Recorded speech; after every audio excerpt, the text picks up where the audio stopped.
I inherited an old, crumbling garage from my grandfather, while my sister got a 2-bedroom apartment in New York City.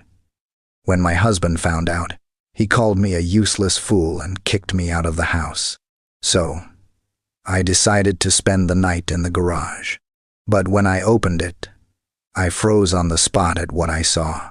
At that moment, I couldn't believe my ears. David's words pierced my mind like burning needles. 15 years of marriage, and only now did I see who he really was. A useless fool. That's what he called me when I told him about my grandfather's inheritance.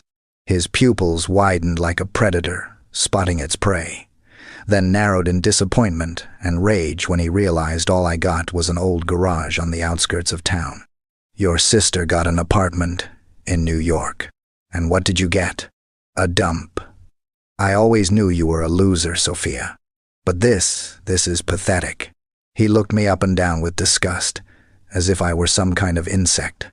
I stood in the middle of our kitchen, clutching the ownership certificate in my hands.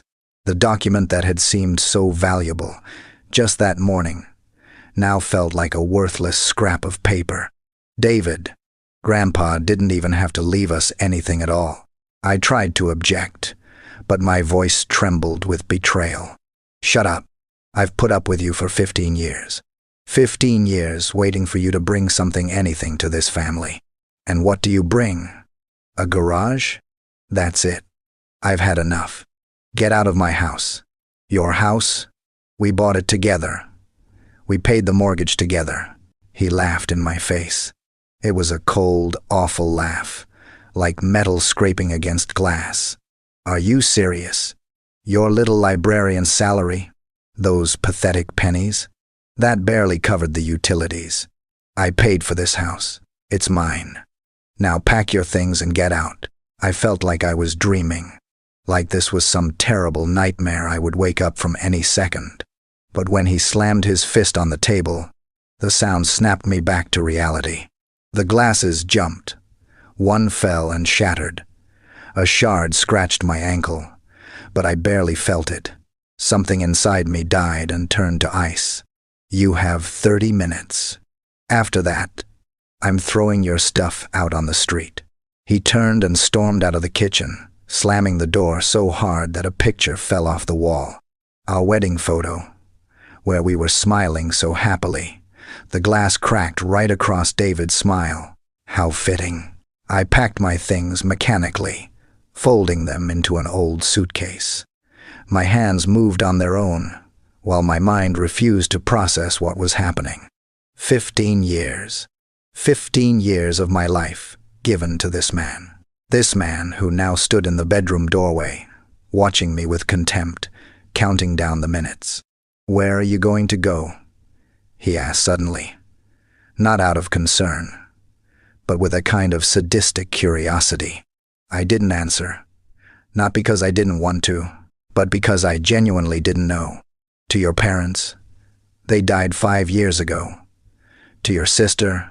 Olivia never really liked me, and after the way the inheritance was split, she definitely wouldn't want to see me now. Friends? Over the years with David, I had lost them all. He'd made sure of that, cutting me off from everyone.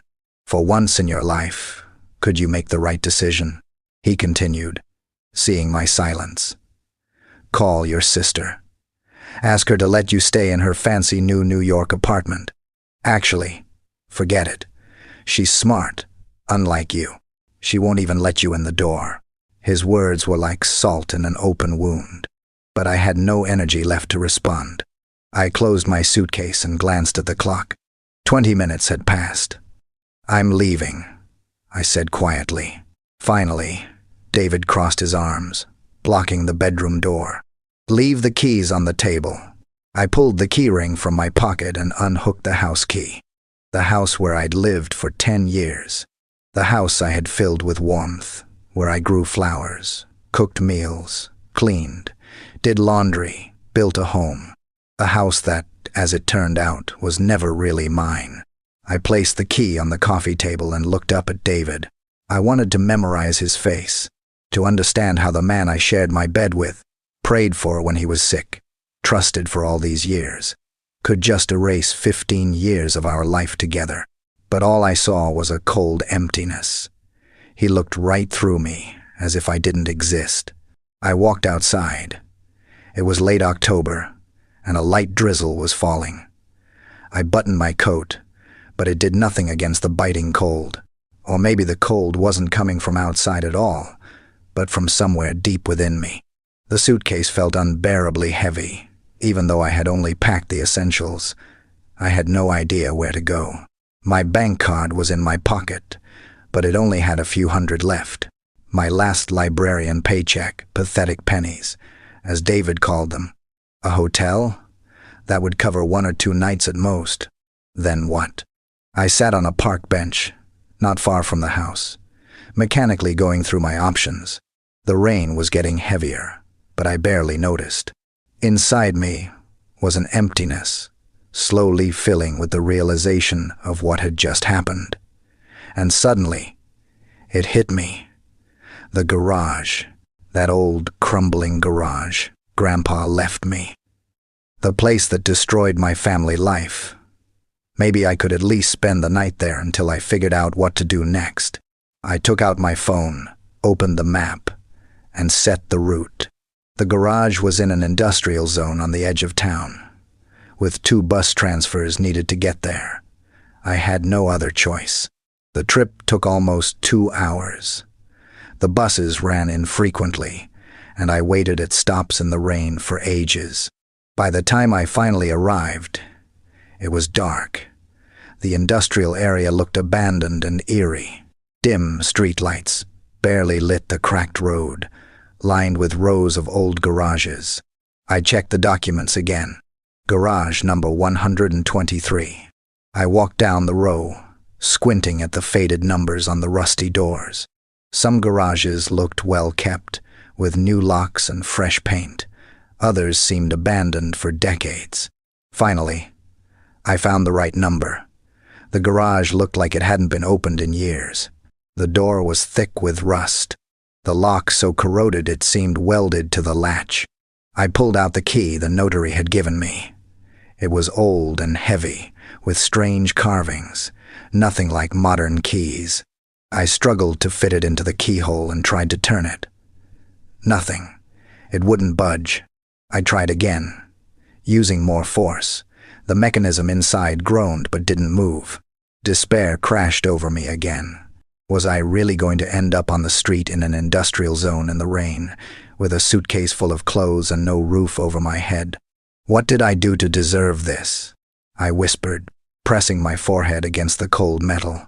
Why is this happening to me?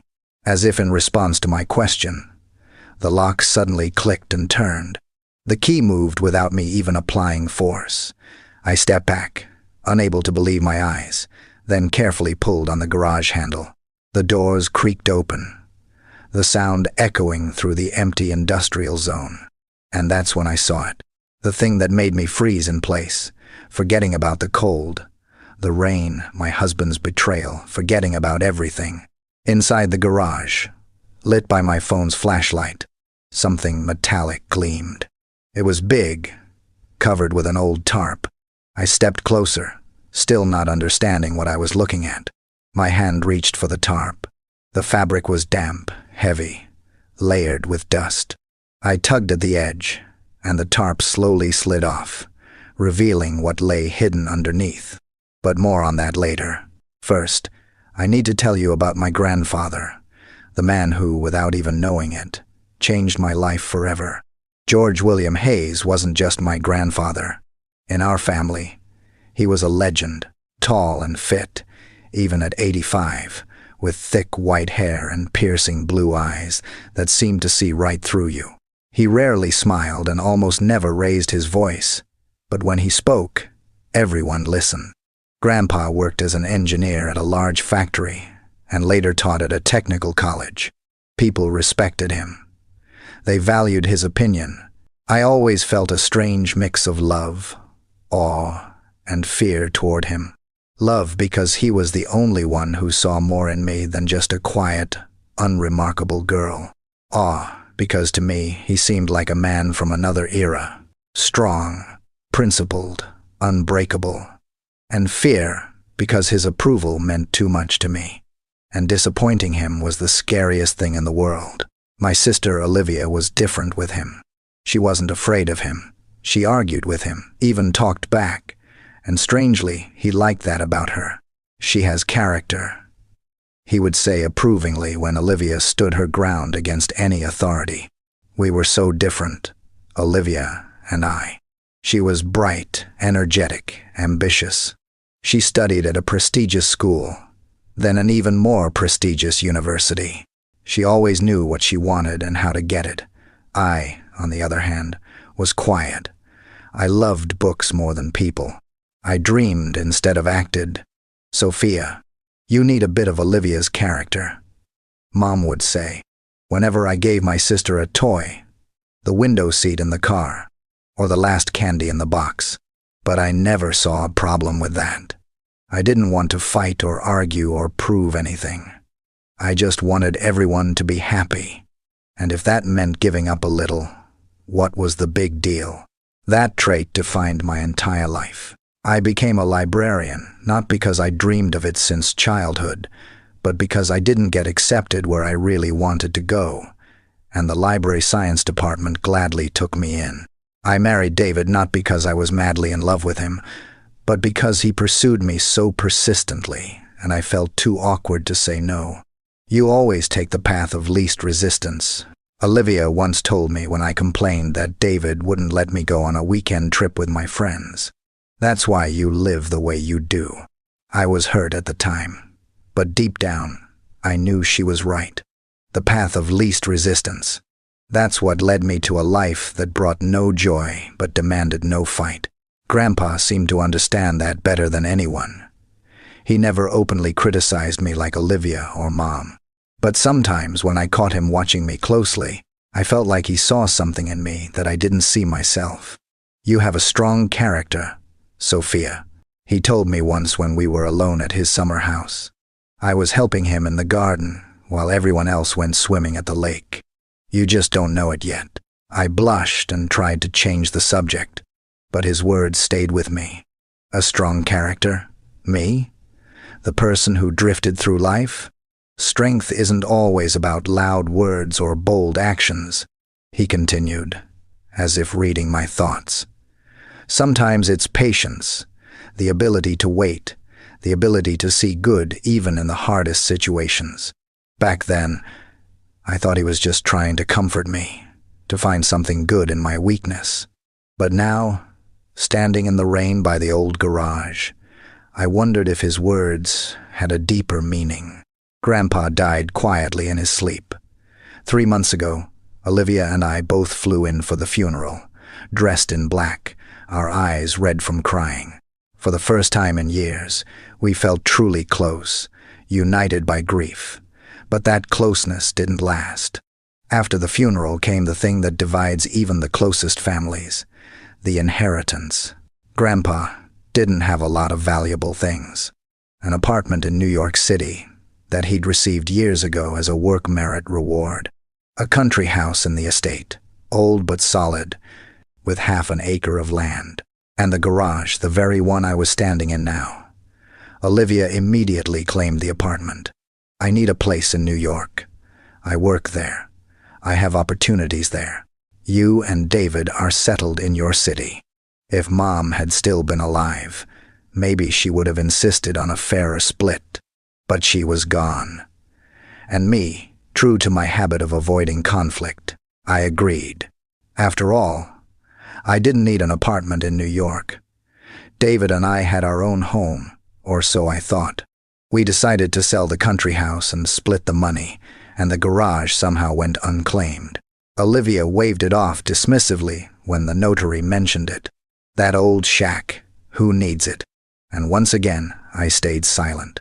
If Olivia doesn't want the garage, I'll take it. I didn't think about its value or uselessness. It was just another part of Grandpa's legacy that came to me. The notary filed the paperwork. The apartment went to Olivia. The country house was listed for sale, and the garage became mine. I didn't even ask where it was or what was inside. I took the papers and the key, put them in my bag, and forgot about them for weeks. I only remembered yesterday while sorting through old documents. I found the ownership certificate, turned the heavy, intricately carved key over in my hands, and I decided to tell David. After all, it was an inheritance, even if it wasn't as valuable as Olivia's New York apartment. His reaction shocked me. The sudden rage, the disgust, the hateful words, it all poured out in an instant, like a dam breaking. And suddenly, I realized that all 15 years of our marriage, David had been wearing a mask, the mask of a caring husband, hiding his true face, cold, calculating, cruel. Or maybe the mask had slowly become his face. Maybe in the beginning, he really did love me, even just a little. Or was it always about calculation? After all, even how we met wasn't random.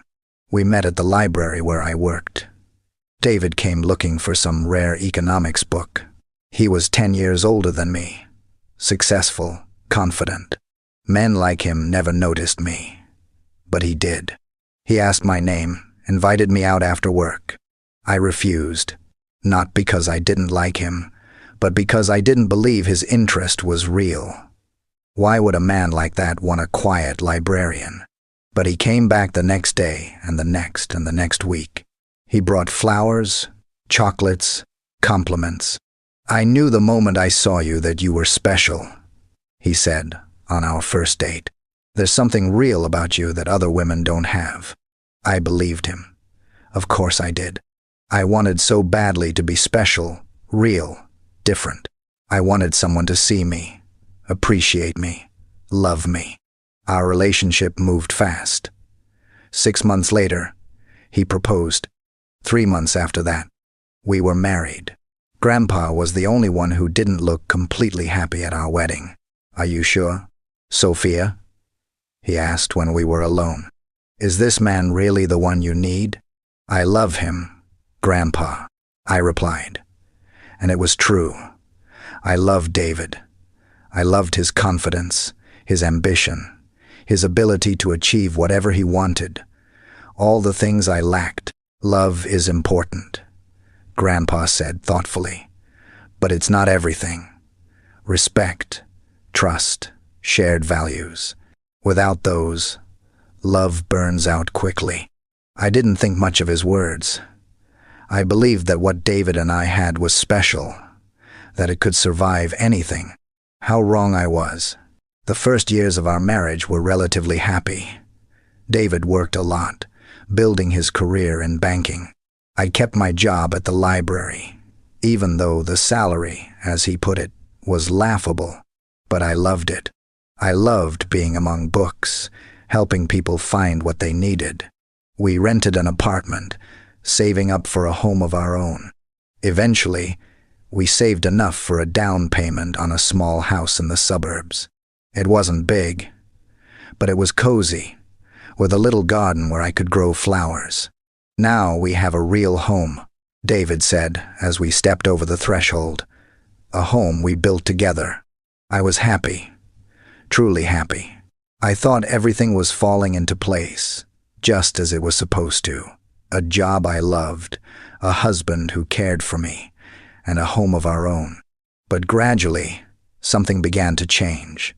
David started staying late at work more often, and he barely cared about what was going on in my life.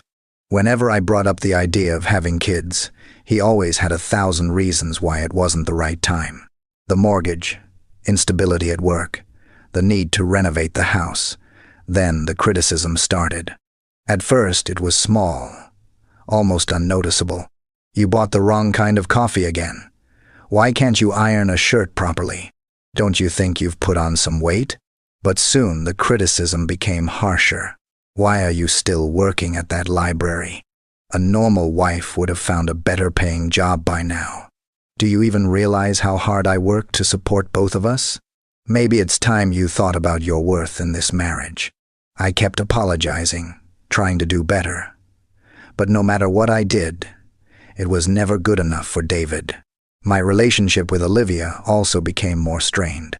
She built an impressive career in an international company, traveled the world, and lived a bright, busy life.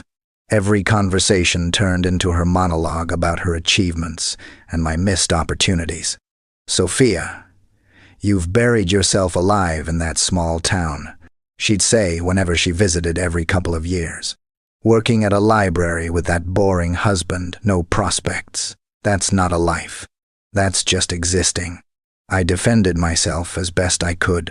"I like my life, Olivia. Not everyone needs a career in travel.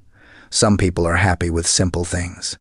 But deep down, I knew she was right. My life really had turned into mere existence. Work, home, rare meetings with the few friends I had left. Friends David considered too unintelligent to spend time with. And the constant feeling of guilt and inadequacy that he nurtured in me so skillfully. When Grandpa died, something inside me broke completely. He was the last person who believed in me, who saw me as more than just a failure. With his death, my last pillar of strength was gone. Then everything happened at once. The inheritance, David's reaction, getting kicked out. And now here I was, standing in this old garage, soaked to the bone, with a suitcase of clothes and no idea what to do next. But enough of the sad part. Let's go back to the moment I pulled off the tarp and saw something that made me forget about everything else. Underneath the tarp was a car. But not just any car. It was a black 1952 Ford Thunderbird, with chrome details perfectly preserved, as if it had just rolled off the assembly line. I didn't know much about vintage cars, but even I understood that this was a true classic, a car worth a fortune. "This can't be real," I whispered, walking around it in awe. My flashlight shone over flawless paint, gleaming wheels, leather seats, without a single crack. I gently ran my hand over the hood. The metal was cold, but somehow radiated warmth, like the car was alive, just waiting to be awakened from its long sleep. When I was a kid, Grandpa used to tell me about his first car, a black Ford Thunderbird he bought with his first big bonus. He said how much he loved it, how he took care of every detail.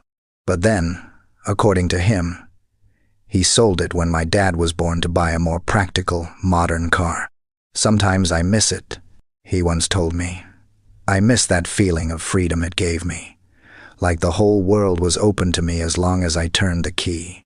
And now, here it was, the exact same model. Coincidence? No way. This had to be Grandpa's Thunderbird. But how did it end up here in this garage? And why did he never tell us he kept it? But that wasn't the only surprise waiting for me in the garage. I shined my flashlight behind the car and saw an old wooden table. On it was a box, small, wooden, carved with the same intricate patterns as my garage key. I stepped closer and placed my hand on the lid. Something told me that inside this box was something important, something meant just for me. The lid creaked open softly. Inside was an envelope, yellowed with age, but still sealed. On it was written, "Sophia, open when the time comes." Grandpa's handwriting. Firm, angular, unmistakable. I picked up the envelope with shaking hands and held it under my flashlight. The paper felt so fragile it seemed like it might crumble from a careless touch. "When the time comes." But how could Grandpa have known I'd end up here? That David would kick me out? That I'd have nowhere else to go but this old garage? Or did he know something else? Something he never told us? I carefully opened the envelope, trying not to damage the paper. Inside was a letter, several pages covered in his firm handwriting, and something else, a piece of metallic cloth. I unfolded it and found a key, not like the garage key, but small, delicate, with an ornate crown-shaped head. A key for the car? Or for something else? My heart pounded so hard it felt like it might burst out of my chest. I held the letter up to the light and started reading. "My dear Sophia," Grandpa wrote, "if you're reading this, it means I'm already gone and you found your way to my old garage. You've probably already seen my Thunderbird, the car I never actually sold, despite what I told everyone, including you. I took a deep breath. So, I was right. This really was his car. The one he told me about. You're probably surprised and confused. Why didn't I tell you the truth while I was alive? Why did I keep it a secret? I'll try to explain. Let me start from the beginning. This Thunderbird really was my first car, bought with my bonus in '54. But it was more than just a car. It's a witness to history. My history. Our family's history. And in a way, our country's history, too. I turned the page, feeling like his words were pulling me into a deep river, carrying me far away from reality. From the cold garage, the rainy night, my husband's betrayal. I never told you the whole truth about myself, Sophia, about who I was and what I did, partly out of fear, partly to protect you and the family. But now, since I'm gone, I want you to know I wasn't just an engineer at a factory. That was my cover. In reality, I worked in special services, a secret department few people knew about. We did what would now be called industrial espionage. We obtained technologies, blueprints, prototypes from abroad. I could barely breathe. Grandpa's spy? The man I knew all my life, who read me bedtime stories, taught me to ride a bike, comforted me when I got bad grades. This man had been a secret agent. Don't think badly of me, Sophia. I always acted in the interest of my country and my people. I never crossed certain lines. I never hurt innocent people, never betrayed those who trusted me. This Thunderbird wasn't just my transport. It was part of my work. It has hidden compartments, places where I carried documents, samples, sometimes even people who needed to be evacuated. I tore my eyes from the letter and looked at the car again with a new perspective. Hidden compartments. And this perfectly preserved Thunderbird. But where? How? You're probably wondering why I'm telling you all this now. Why I left you the garage and the car. Why I chose you and not Olivia or anyone else in the family. The answer is simple, though it might be hard to believe. Because you're like me, Sophia. Not in how you look, but in who you are inside. You have that same core I had, even if you've never noticed it yourself. I couldn't help but smile, remembering our talk at his summer house. You have a strong character, Sophia. You just don't know it yet. I watched you all your life. I saw you grow, saw your personality take shape. I saw your kindness, your patience, your ability to see the good in people.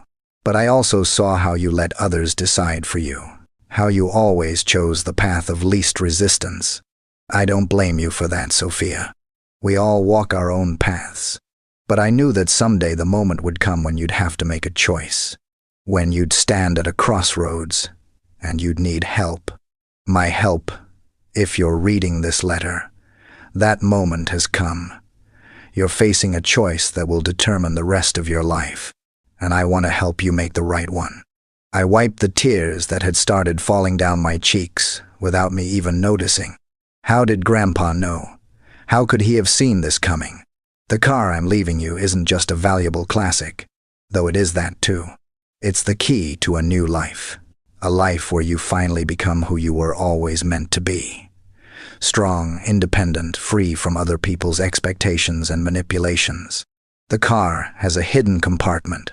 Use the key I included with this letter to find it. Inside, you'll find something that will help you start over. But remember, Sophia, this isn't just a gift. It's a responsibility. What you find will change, not only your life, but the lives of many others. Use it wisely. And one more thing. Never fully trust anyone, especially those who seem closest. Sometimes, betrayal comes from where you least expect it. I clutched the letter in my hands, trying to process everything I had just read. A hidden compartment in the car. A key to a new life.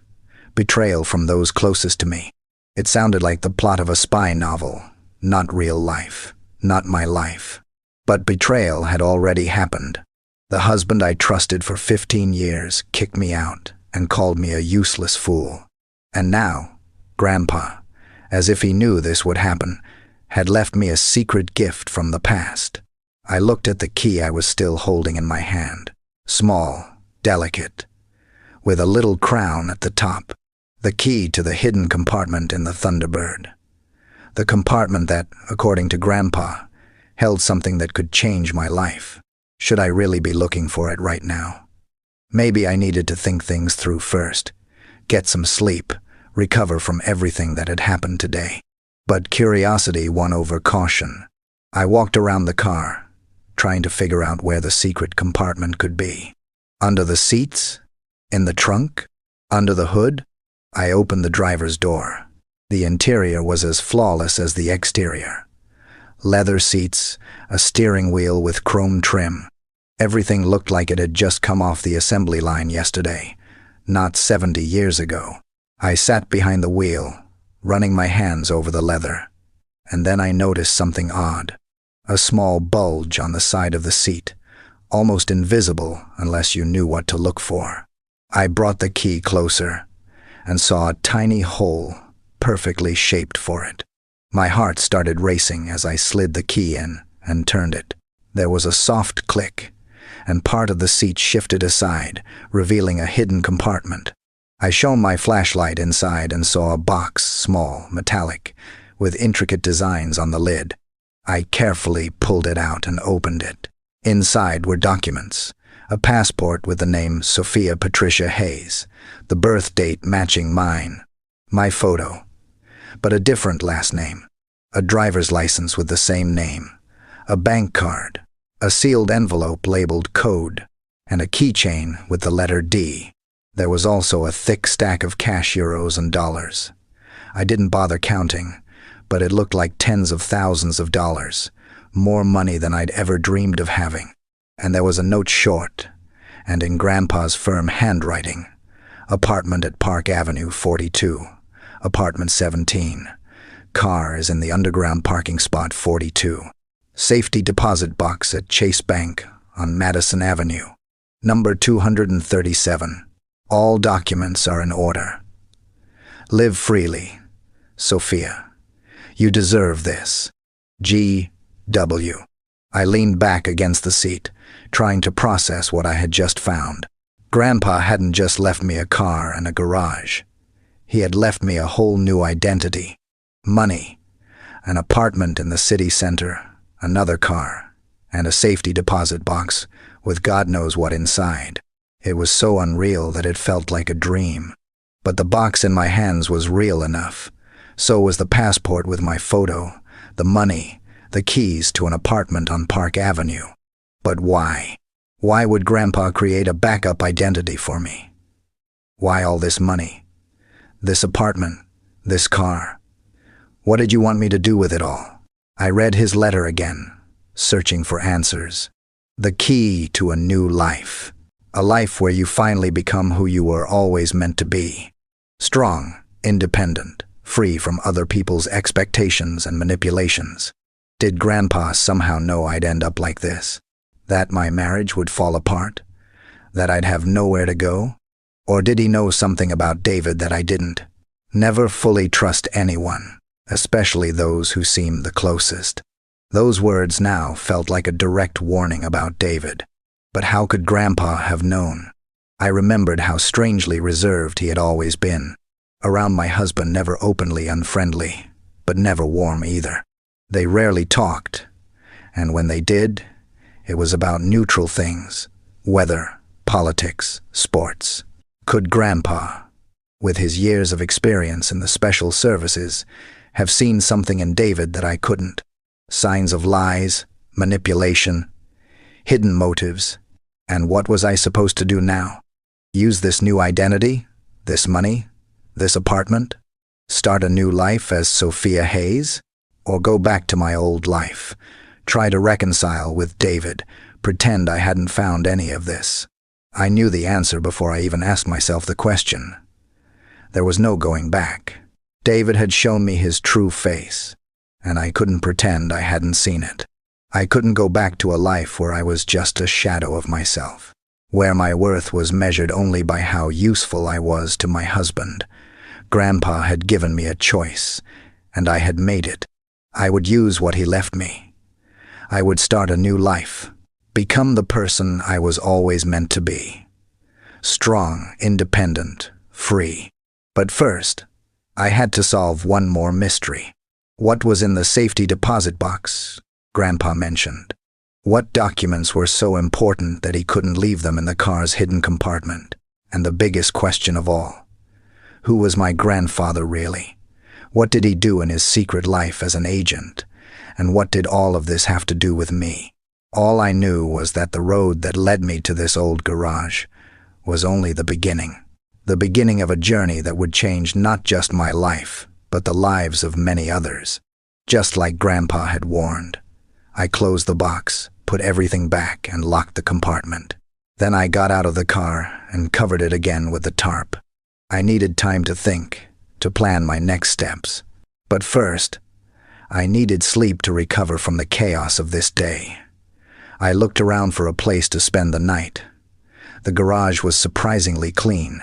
No cobwebs or dust, as if someone had been taking care of it regularly. In the corner, I noticed an old couch covered with a checkered blanket. Next to it was a small table, and on it, a thermos. I walked closer, not believing my eyes. The thermos was new, modern, definitely not from the 52nds, and next to it was a note. Mint and lemon balm tea. Always helps to calm down. Rest. Sophia. Tomorrow is a new day. G. W. Grandpa's handwriting, the same strong, confident lines. But that was impossible. Grandpa had died 3 months ago. How could he have left a thermos with hot tea here? I touched the thermos carefully. It was warm, not hot, but definitely not cold, as if the tea had been poured just a few hours ago. It made no sense. Was it some kind of miracle? Or was there someone else who had access to this garage? Someone who knew I would come today? I opened the thermos and immediately smelled the familiar scent. Mint and lemon balm tea.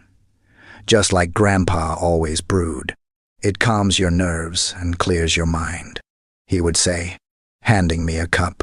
I poured some tea into the thermos lid and took a sip. It was the perfect temperature, warm but not burning, and the taste exactly as I remembered from childhood. Grandpa's tea, tears streamed down my face. But this time they weren't tears of despair or fear. They were tears of gratitude. Gratitude to Grandpa, who somehow was still taking care of me even after his death. I wrapped myself in the blanket, which also smelled like him of tobacco, forest, and something deeply familiar and safe. And for the first time that crazy day, I felt peace, as if strong, loving arms were wrapping around me, protecting me from the world. "Thank you, Grandpa," I whispered as I drifted off to sleep. "For everything." I dreamt a strange dream. I was driving in the black Thunderbird down an unfamiliar road. Grandpa was behind the wheel, young with black hair instead of white, but with the same piercing blue eyes. "Where are we going, Grandpa?" I asked. "To a place where you can be yourself, Sophia," he answered without taking his eyes off the road. "A place with no other people's expectations, no rules forced upon you, no judgments." "Does such a place exist?" He turned to me and smiled, not his usual restrained smile, but wide, open, youthful.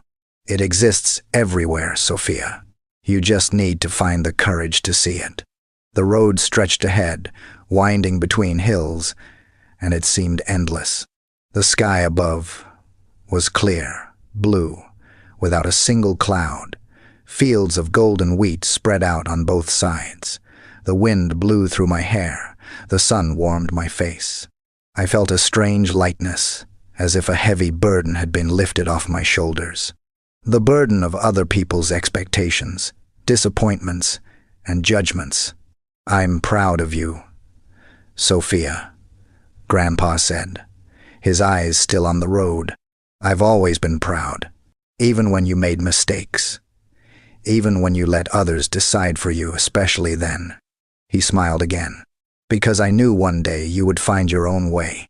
And today is that day." The car stopped at the top of a hill. Before us lay a small town nestled in green white houses with red roofs, narrow streets, a church with a tall steeple. Everything bathed in the golden light of the setting. "Sunday, this is your home, Sophia," Grandpa said. "Not the place where you live with someone who doesn't value you. Not where you hide your true self. This is where you can be who you are. Free, real." "I don't know how to be myself, Grandpa," I admitted. "I've been what others wanted me to be for so long. I've forgotten who I really am." "You'll remember," he said, placing his hand over mine. "Just listen to your heart. It never lies." I woke up with the first rays of sunlight streaming through the small garage window. The dream had felt so real that I lay there for a few minutes, soaking in its peace, the sense of freedom, the warmth of Grandpa's smile, the certainty that everything would be okay. But reality soon reminded me. It was waiting. I was in that old garage with no home, no husband, and no idea what to do next. And yet, I had a new name. Money, keys to an apartment in New York, and a car, a real treasure, probably worth a fortune. I stood up, folded the blanket, and straightened the couch. I walked over to the Thunderbird, running my hand along the tarp. What was I supposed to do with this car? Leave it here? Sell it? Use it? I didn't know how to drive. I'd never even gotten a license, though. When the box Grandpa left, there was a driver's license in the name of Sophia Patricia Hayes. I decided to leave the car in the garage for now. It had been sitting here for years. It could sit a little longer. First, I had bigger problems to solve. Where I was going to live, how I would earn a living, what to do with this new identity Grandpa had given me. I gathered my things, making sure everything in the garage was as it had been. The tarp covered the car securely. The secret compartment was locked, and the box with the documents and money was safely in my bag. Before I left, I took one last look around. What a strange place. An old garage holding a classic car and my grandfather's secrets. A garage that had changed my life in a single night. "Thank you, Grandpa," I whispered. "For everything." I locked the garage, checking twice to make sure the lock clicked shut. I put the key in my pocket along with the other keys, the ones to the Park Avenue apartment, the underground parking spot, the safety deposit box, and then I headed to the bus stop. I was on my way to New York, on my way to the new life Grandpa had left for me. The bus to the train station was nearly empty.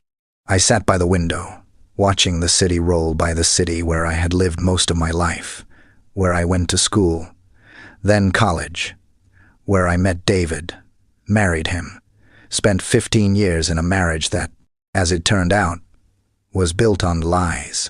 I thought about how easily we accept the reality given to us, how rarely we question what seems obvious. David loves me. I'm happy in my marriage. My home is wherever my husband is. But what if none of that was true? What if David never really loved me? What if I wasn't happy, just used to my cage? What if my real home was somewhere else entirely? Grandpa seemed to know the answers to those questions. He knew, and he tried to prepare me for the moment I would realize them myself. At the train station, I bought a ticket for the next train to New York. I had about an hour before departure, so I decided to freshen up. In the restroom, I washed my face, brushed my hair, changed into clean clothes from my suitcase. Looking in the mirror, I tried to see the Sophia Grandpa had spoken of. Strong, independent, free. But all I saw was a tired, middle-aged woman with red, tear-stained eyes and a bitter line around her mouth. Time. I told my reflection, I just need time. The train ride to New York took 4 hours. I sat by the window, watching the fields, forests, and small stations rush by. The carriage was quiet. Most passengers were dozing or staring at their phones and tablets. I pulled out the passport Grandpa had left me. Sophia Patricia Hayes. My photo, my age, but a different last name. The document looked real, with security features, holograms, and watermarks. How did Grandpa get it? Did he still have connections in the intelligence world, or did he use other, less legal channels? And why? Why create a backup identity for me? To protect me from someone from David. But why? What did Grandpa know about my husband that I didn't? The questions kept piling up, but I had no answers. I hoped I'd find some in the safety deposit box Grandpa had mentioned. Maybe there were documents, letters, something that would shed light on this entire mystery. I arrived in New York in the afternoon. The city greeted me with cold rain and crowds rushing in every direction. I stepped out of the station and hailed a cab. Park Avenue, 42. I told the driver, feeling strange, saying those words. I was heading to an apartment that on paper belonged to me, but I'd only found out about it yesterday. The building on Park Avenue was an elegant pre-war construction, the kind built in the early 20th century for wealthy New Yorkers. High ceilings, refined architecture, wide windows. These buildings were always considered elite housing in the heart of Manhattan.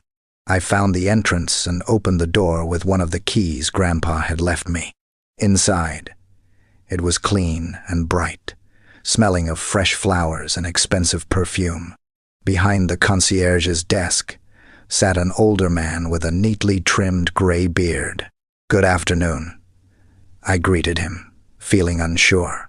What if he knew all the residents by face? What if he started asking questions? But the concierge just nodded with a polite smile. "Good afternoon, Sophia. Nice to see you again." I froze. He knew me. Or rather, he knew Sophia Hayes. But how was that possible? "Can I take your bag?" the concierge offered, seeing my confusion. "No, thank you, I've got it." I tried to smile naturally. "It's been a while since I was here. I'm a bit out of practice." "Yes, we haven't seen you in almost a year." The concierge nodded. "George said you were away on a long assignment." Grandpa. It was Grandpa again. He hadn't just left me an apartment. He had created an entire backstory for me. An assignment? A year away? A concierge who knew me as Sophia Hayes. "Yes, work." I nodded vaguely. "You don't always get to choose."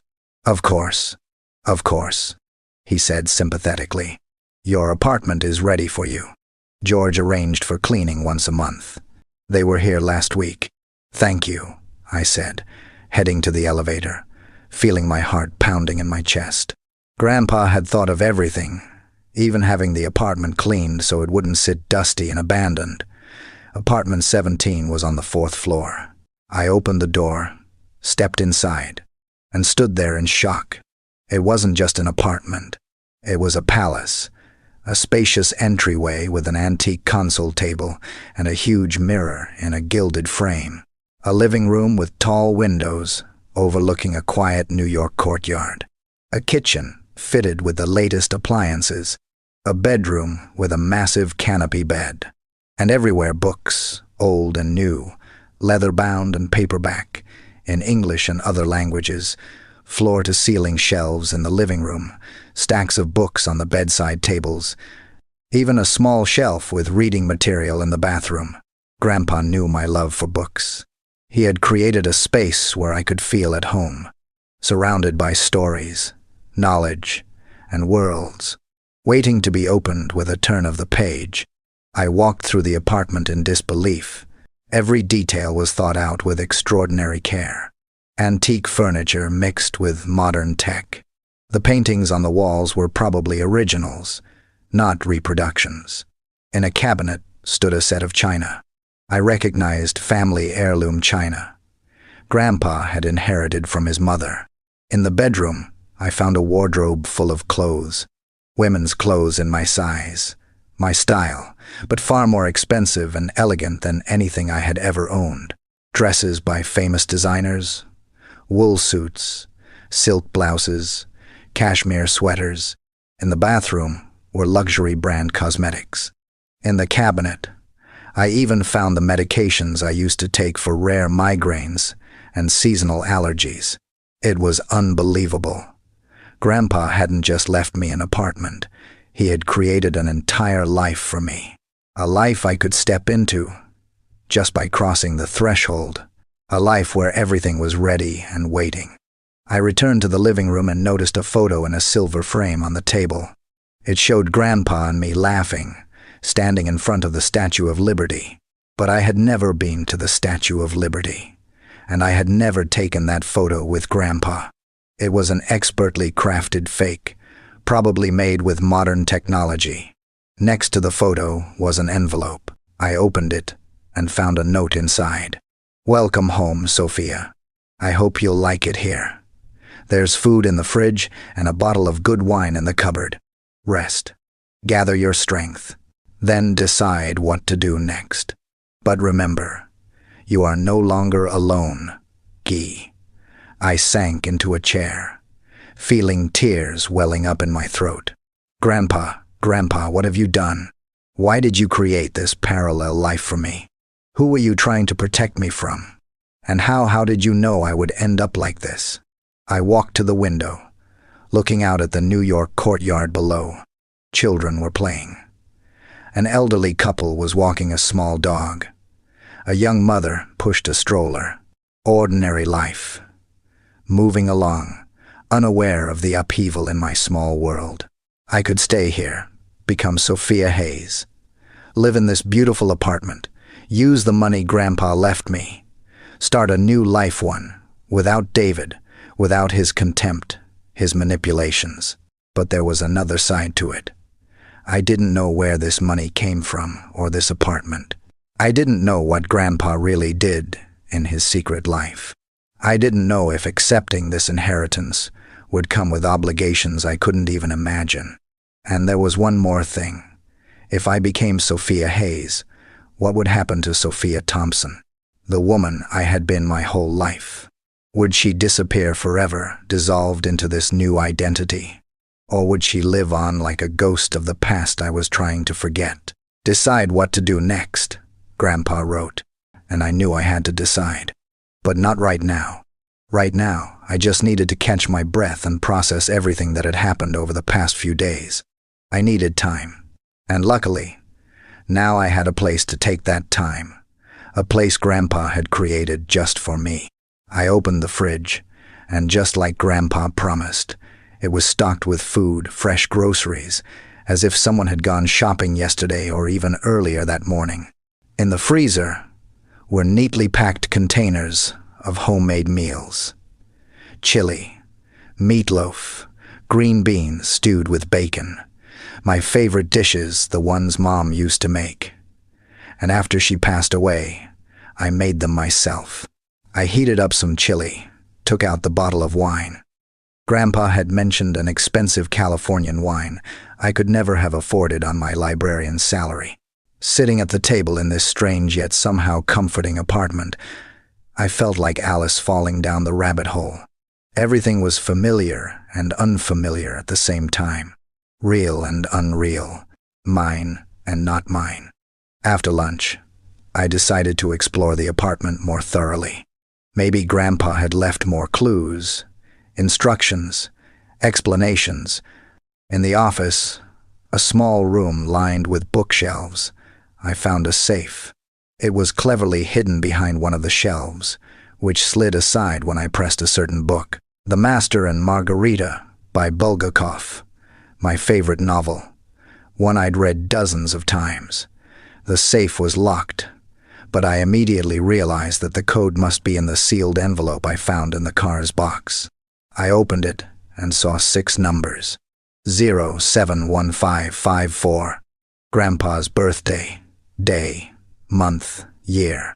I entered the code, and the safe opened silently. Inside were folders of documents, another large stack of money, much bigger than the one in the car, and a gun, small, sleek, with a silencer. Next to it was a box of bullets. I recoiled, shocked. A gun? Why would Grandpa leave me a weapon? Who was I supposed to protect myself from? Or was it to protect myself from him? Carefully, I picked up one of the folders and opened it. Inside were photos, lots of photos, and in most of them was David, my husband, but in situations I knew nothing about, with people I had never seen, and places he told me he had never been. There was David on a yacht, with half-naked model-looking women hanging off him. David at a table in an expensive restaurant with men in suits who clearly weren't his bank colleagues. David walking out of a luxurious mansion, gripping a briefcase. And then I froze, staring at the next photo. David sitting in a cafe across from Olivia, my sister. They were holding hands, looking at each other with an expression you couldn't possibly misread. The date on the photo, 3 years ago. 3 years ago, David and Olivia were seeing each other behind my back. I flipped through the photos, feeling a wave of anger, pain, and betrayal build inside me. David and Olivia at a restaurant, in a park, leaving a hotel, kissing in a car, and then a photo of them with Grandpa.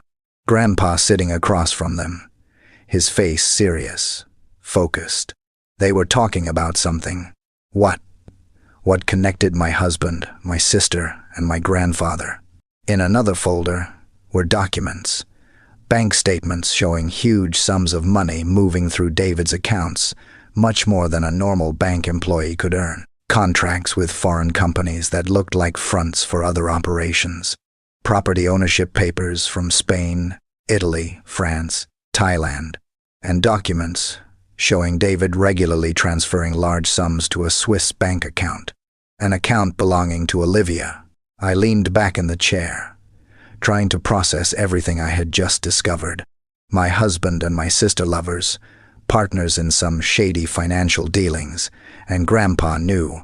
He had been watching them, gathering evidence. But why? Why didn't he tell me? Why let me live in ignorance with a man who was betraying me in the worst possible way? And then I remembered another line from his letter. This is not just a gift, it's a responsibility. What you find will change, not only your life, but the lives of many others. Use it wisely. What I had found really could change many lives. If these documents showed what I thought they did, David and Olivia were involved in illegal financial operations, maybe money laundering, tax evasion, maybe something even worse. And Grandpa had gathered the evidence that was now in my hands, evidence I could use. But how? Go to the police, the IRS, the FBI? What would happen then to David and Olivia? Prison, ruined careers, public shame. Part of me, the part still bleeding from their betrayal, wanted exactly that, wanted them to pay for their lies, for their cheating.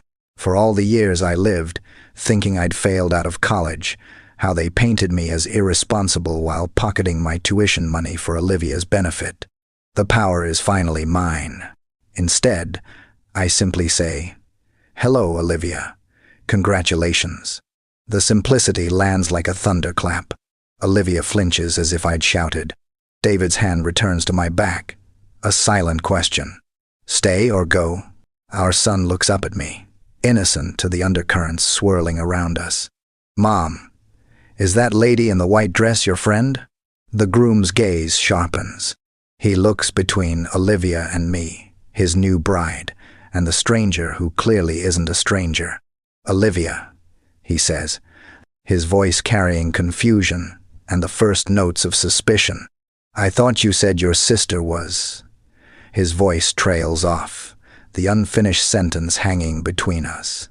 Olivia's eyes dart frantically between her new husband and her parents. For the first time in my life, I watch her struggle for words. Have you ever walked into a room and immediately regretted it? The smart move would be to grab my family and quietly slip away. Let Olivia have her perfect day. Let sleeping dogs lie. But sometimes, regret is just fear wearing a mask. And I stopped being afraid a long time ago. And this is my wife, Olivia. The groom beams, his arm sliding around her waist. Stanford graduate and the brilliant mind managing her family's medical practice back in Vermont.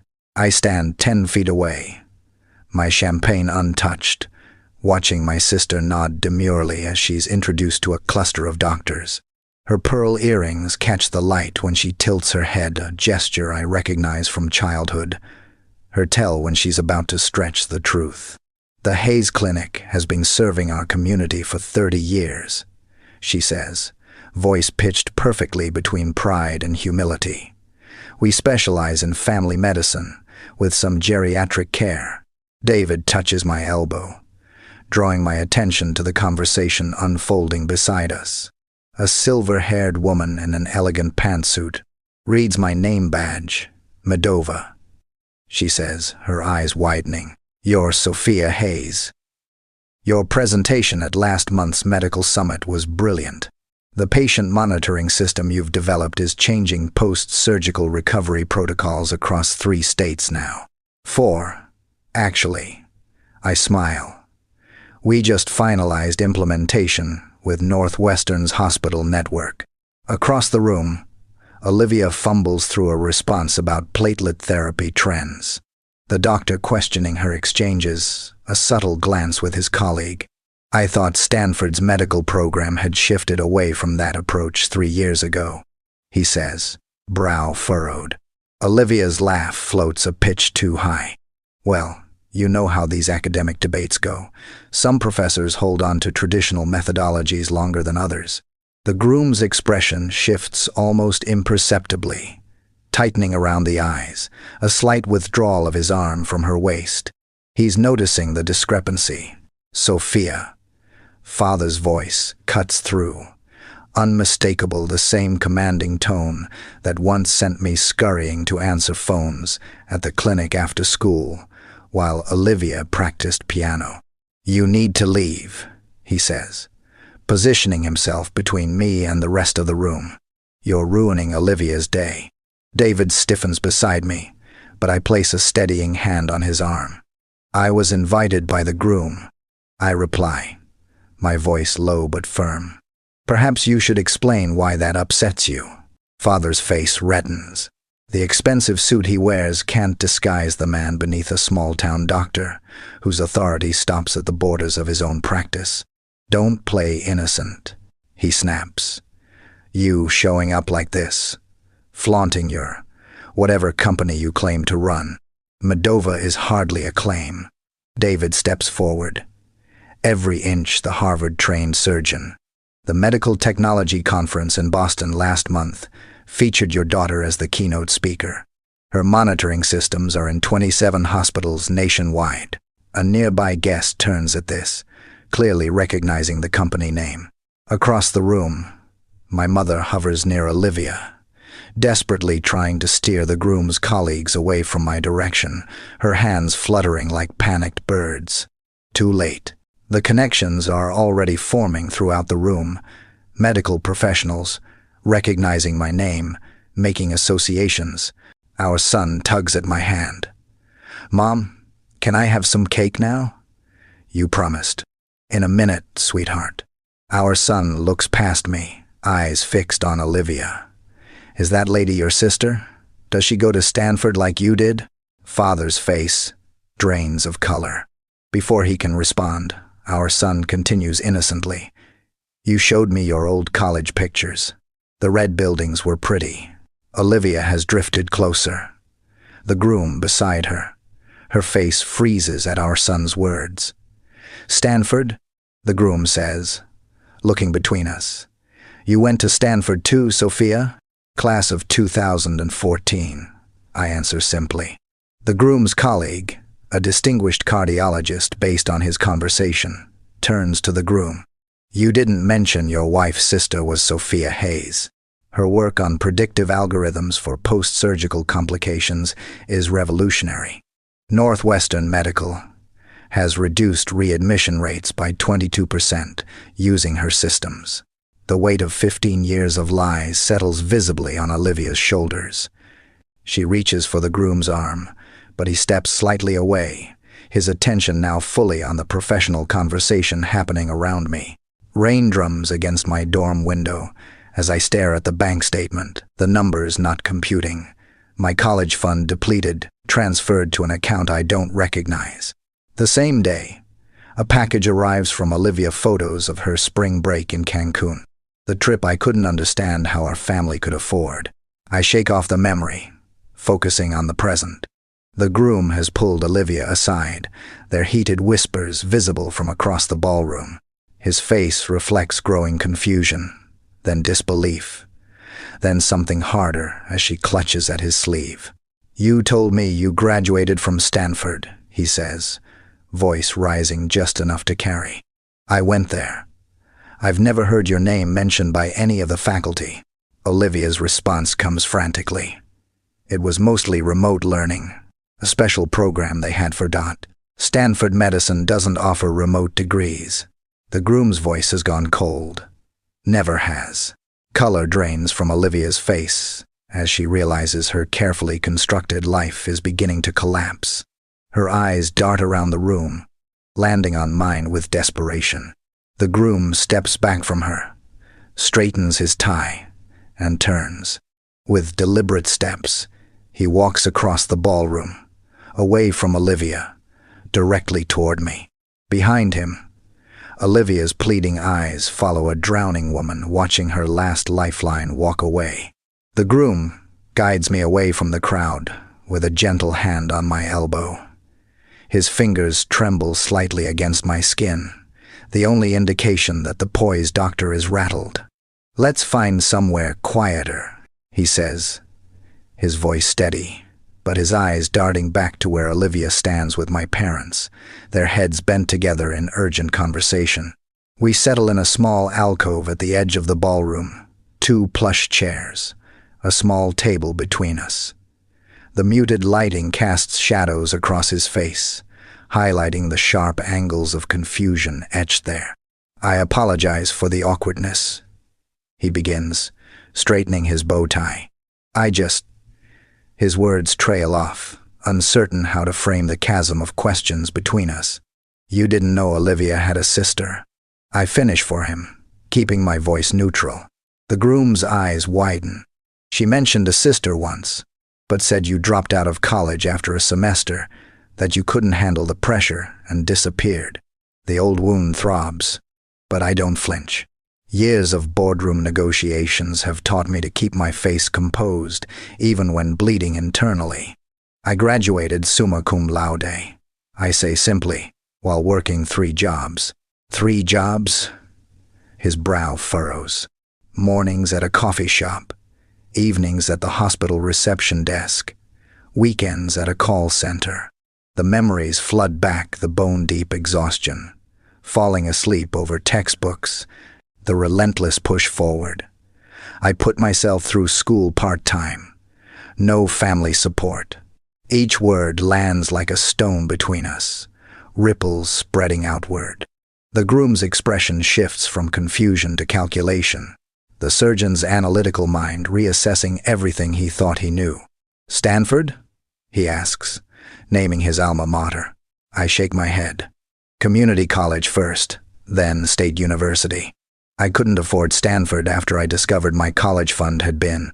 I pause, choosing my words carefully. "Reallocated to Olivia's education," he concludes, the pieces clicking into place.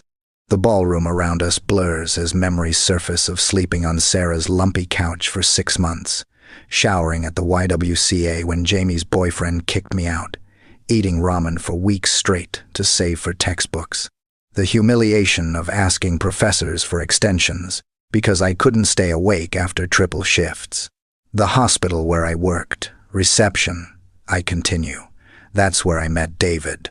He was a resident then. I remember that night clearly hunched over healthcare administration textbooks during my dinner break, exhaustion pulling at my eyelids.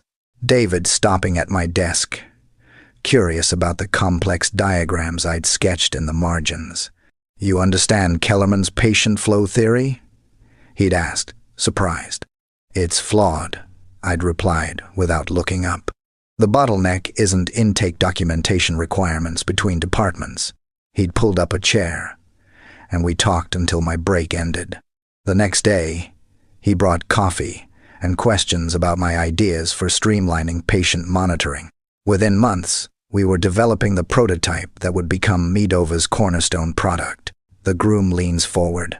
"And Medova? Olivia mentioned you work some office job."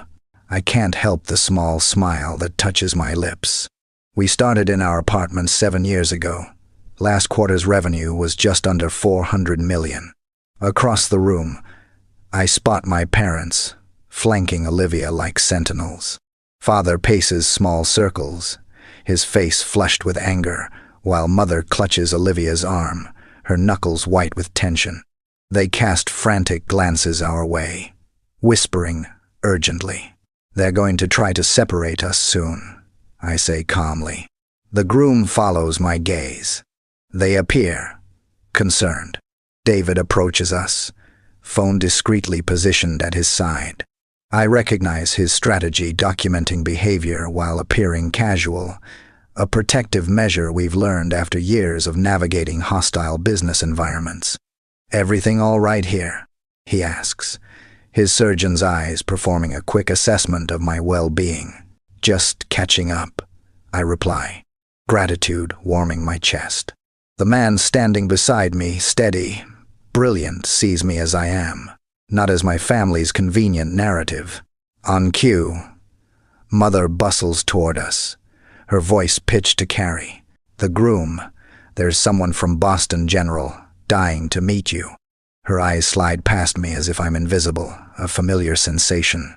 The groom stands his ground. "In a moment, Margaret. Sophia and I are having an important conversation." Mother's smile stiffens. "Always the attention seeker, Sophia," she says, turning to the nearest cluster of guests. She's always been jealous of her sister's accomplishments. The statement hangs in the air like smoke, acrid and choking. Several guests shift uncomfortably, eyes darting between us. I remain seated, back straight, face composed. David's hand rests on my shoulder, a silent anchor. When the bathroom door swings closed behind me 20 minutes later, I'm not surprised to find Olivia already inside, reapplying mascara with trembling hands. Our eyes meet in the mirror. "Why are you doing this to me?" she demands, voice breaking on the final word. I wash my hands slowly, deliberately. "Doing what?" "Exactly. Ruining my wedding, making the groom question everything."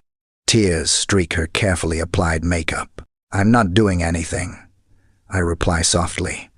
"I'm simply existing." Olivia slams her mascara wand onto the marble counter. "You were supposed to stay gone." For the first time, I see the fear behind her anger, the terror of a house of cards beginning to collapse. "They told everyone you were a dropout," she continues, words tumbling out like a confession. "That you couldn't handle responsibility, that you were. And yet, here I am." I interrupt, handling quite a lot. When I emerge from the bathroom, my composure is intact. I return to David's side, to the warmth of his hand finding mine. Olivia follows minutes later, makeup freshly applied. But something essential has shattered behind her eyes. I notice it immediately, the subtle shift in the room. Wedding guests gradually drift toward us, drawn by genuine curiosity. A neurosurgeon discusses patient monitoring innovations with David. A hospital administrator slips me her card. "Your post-operative monitoring system reduced our complication rates by 30%. She tells me, "We'd love to explore expanding its implementation." The groom stands at my elbow, attentive to the conversation, asking insightful questions about Medova's technology. His new bride hovers at the periphery, unmoored. Father approaches, shoulders squared for battle. "The groom," he interrupts loudly. This is Olivia's wedding. Let's focus on her accomplishments. The silence that follows fills the room like water, drowning everything else. All eyes flick between the groom and father, then to Olivia, whose smile stretches thin across her face. No one speaks. No one needs to. Sometimes silence holds more truth than any words could express. I hand my half-empty champagne flute to a passing server and check my watch. We've stayed long enough. David catches my eye across the room, where he's extricating himself from a conversation with an enthusiastic orthopedic surgeon. His slight nod confirms we're on the same wavelength. As always. Are we leaving now? Our son tugs at my hand, hope brightening his eyes. Swimming pool time? Yes, buddy. Just one more thing. I pull a small, cream-colored envelope from my clutch. Inside rests a certificate for maid of a stock. Not life-changing money, but enough to make a statement. This is who I am now. Not the desperate girl they threw away. David joins us, his hand finding the small of my back. Ready? Almost. I scan the room for the groom. The poor man deserves some courtesy on his wedding day, even if his in-laws don't. We find him near the bar, watching Olivia with an expression I recognize too well, the first hints of doubt creeping into what should be certainty. My sister works the room with practiced charm, but now I notice how she flinches slightly when medical terms enter the conversation, how quickly she redirects. We're heading out, I tell the groom, offering the envelope. Congratulations again. He takes it with genuine warmth. Thank you for coming, especially considering. His eyes drift toward my parents, who hover nearby like vultures circling wounded prey. I appreciate the invitation. I mean it. Closing this chapter matters more than I realized. The groom leans closer, voice dropping. I'd like to visit Medova sometime, professionally. Our eyes meet, understanding, passing between us without words. He knows maybe not everything, but enough. My assistant will set it up, I offer, handing him my business card, aware of Olivia watching us, her smile cracking at the edges like old porcelain. Mother glides toward us, social armor firmly in place. Sophia was always so driven, she tells a nearby guest with calculated lightness. Of course, she had advantages we couldn't provide Olivia. The blatant reversal of truth would have wounded me once. Now it's almost comical. What advantages were those, Mrs. Hayes? David asks innocently. The 3 jobs, while putting herself through night school, or sleeping on friends' couches after you took her tuition money. Mother's face hardens, but a cluster of the groom's colleagues has drifted within earshot. She takes a step back, recalculating. Our son looks up at me, confusion clouding his face. Aren't those people your family, Mom? The question silences everyone within hearing. Distance simple, direct, unintentionally devastating. I kneel to his level. They're relatives. Buddy, family is different. Father chooses this moment to approach, puffing up his chest like he did when I was young and easily intimidated. You can't just waltz back into our lives. I'm not interested in walking back into anything. My voice cuts through his bluster with quiet finality. I'm not here to expose you or reconcile with you. I build my own life, which is exactly what you forced me to do when you showed me the door. The image flashes unbidden rain soaking through my jacket. The weight of my suitcase, the terrifying freedom of having nothing left to lose. Our son fidgets with his bow tie. Again. David rests his hand on our son's shoulder, studying him the way he studied me all those years ago when I thought I'd drown. Thank you, I tell my parents, causing them to blink in confusion. Thank you for not giving me a chance. You made me build my own. Mother's face contorts between rage and social preservation. For once, she finds no words. I take our son's hand. David falls into step beside us as we make our exit unhurried, dignified, complete. No dramatic declarations, No tearful scenes, just the quiet power of walking away whole. Whispers follow us like gentle rain, but unlike that night 15 years ago, they don't touch me. I've built an umbrella of accomplishment that shields me from their storms. In the lobby, our sun breaks free and spins with childish delight. Pool time. 10 minutes to change, and I'll meet you there, David tells him, ruffling his hair.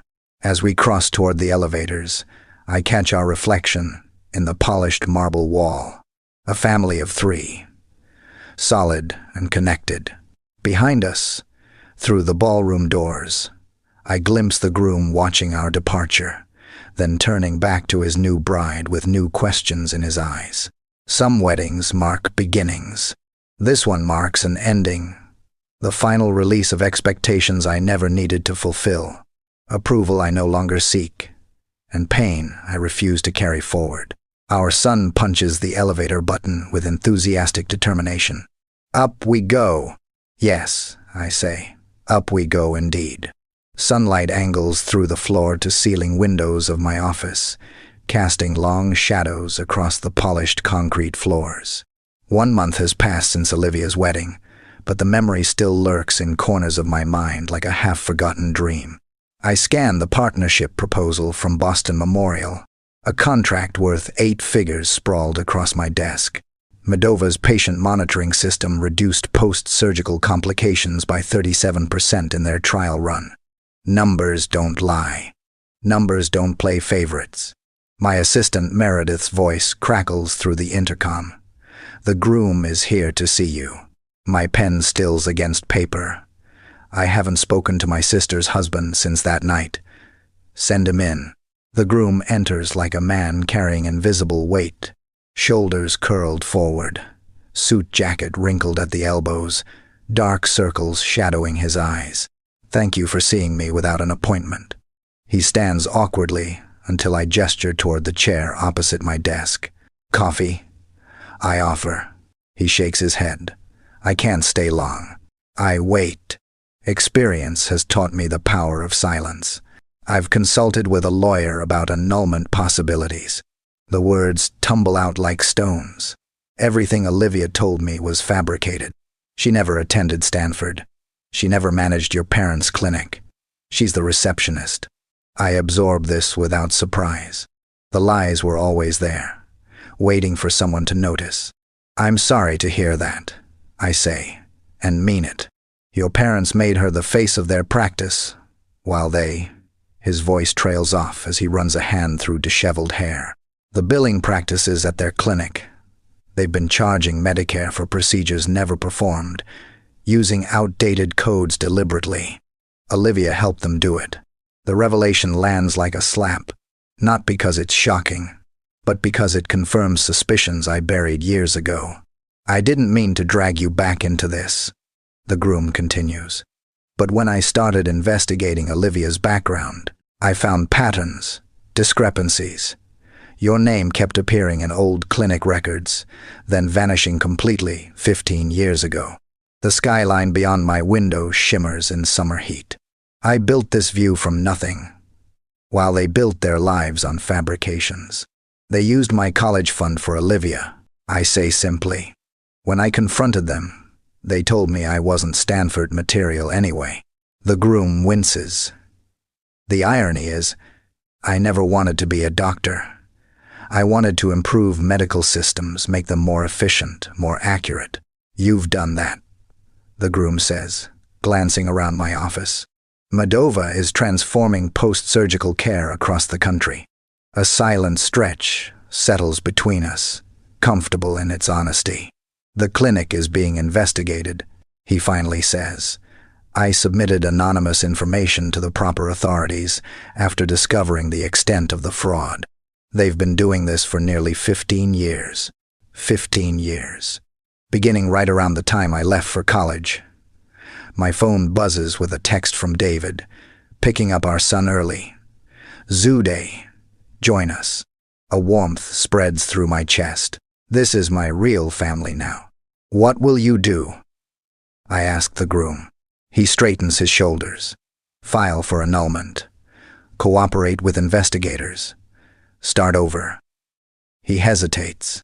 I came to apologize for my unwitting role in reconnecting you with your past, and to ask, do you plan to get involved in the investigation? The question hangs between us, heavy with implication. I could destroy them completely. One phone call from the CEO of Moldova to the Medicare fraud investigators would accelerate everything. No, I say finally. I built my life separate from theirs. I intend to keep it that way.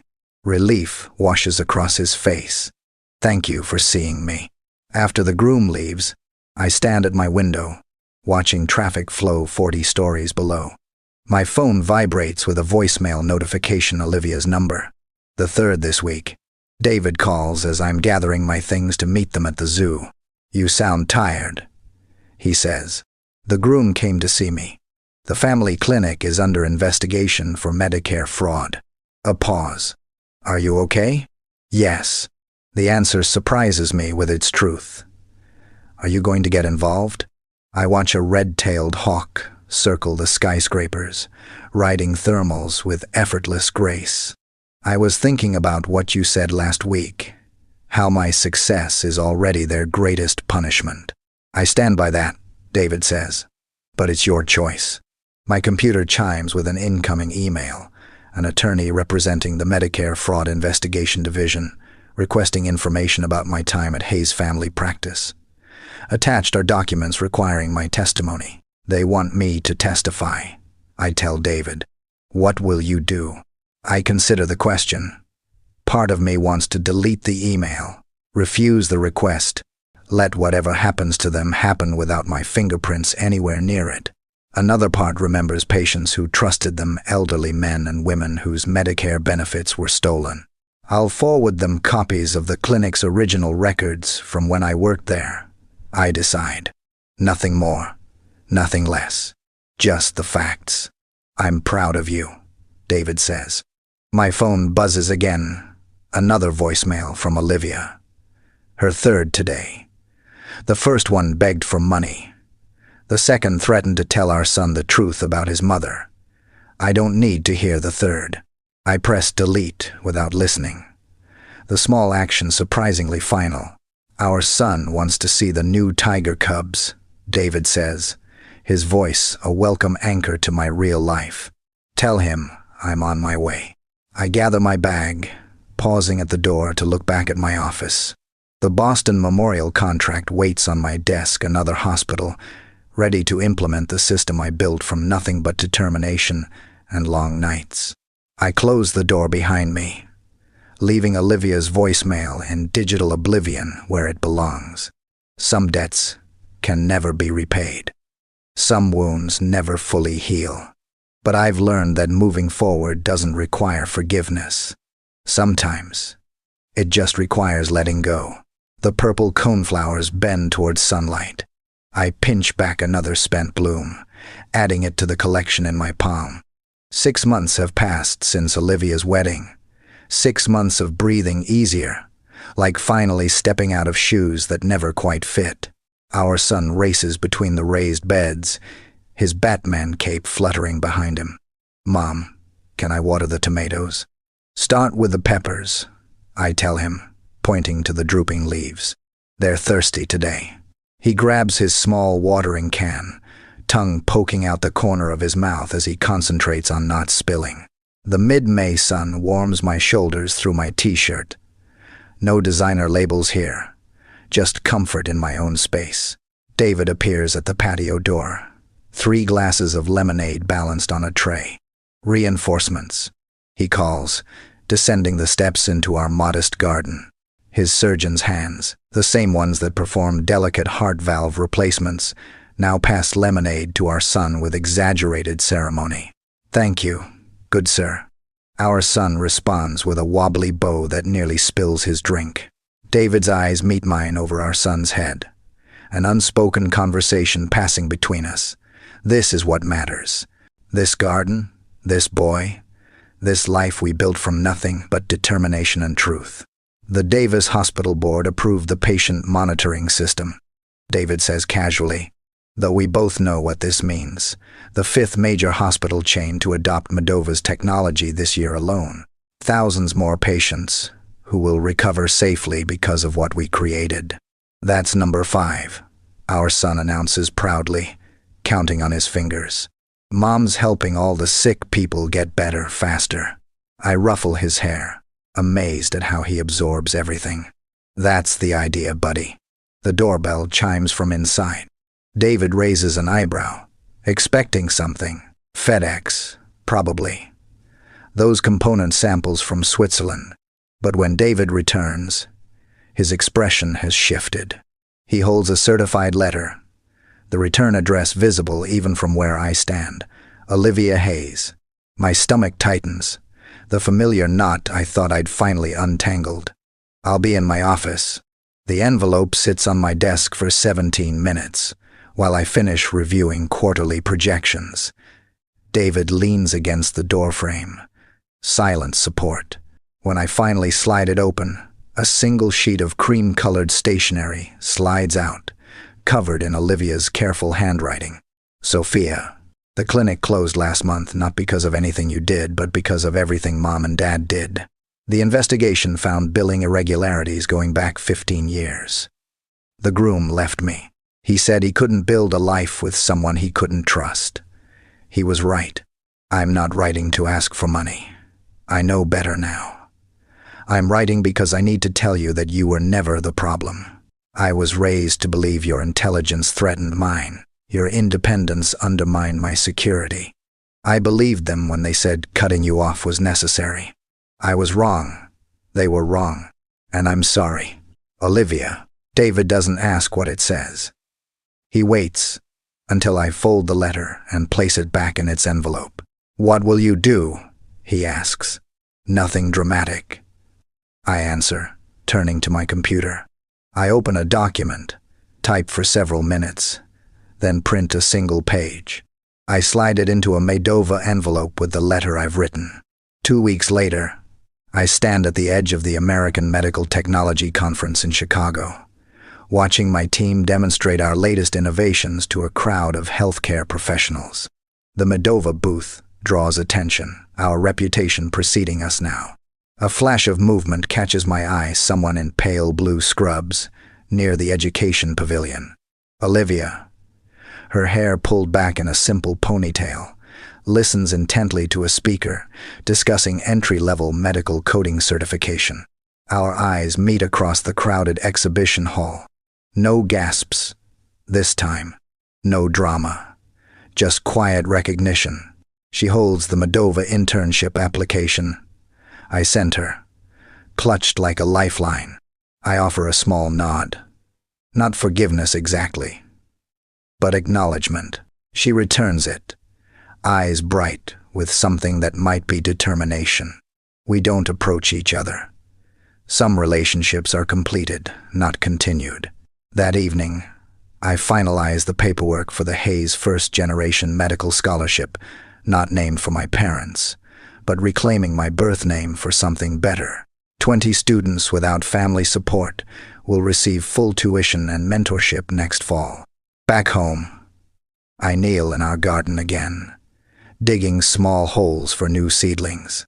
Our son helps, his small hands patting soil around tender roots.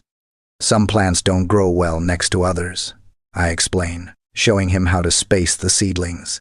They need their own space to thrive. Like people? He asks, surprisingly perceptive. Smart boy, I whisper, kissing his forehead. Yes, like people. The sun slants golden across our yard. Through the kitchen window, I see David preparing dinner, moving easily through the space we've created together. I press another seed into the dark earth, covering it gently. Some roots you're given. Others, you get to choose.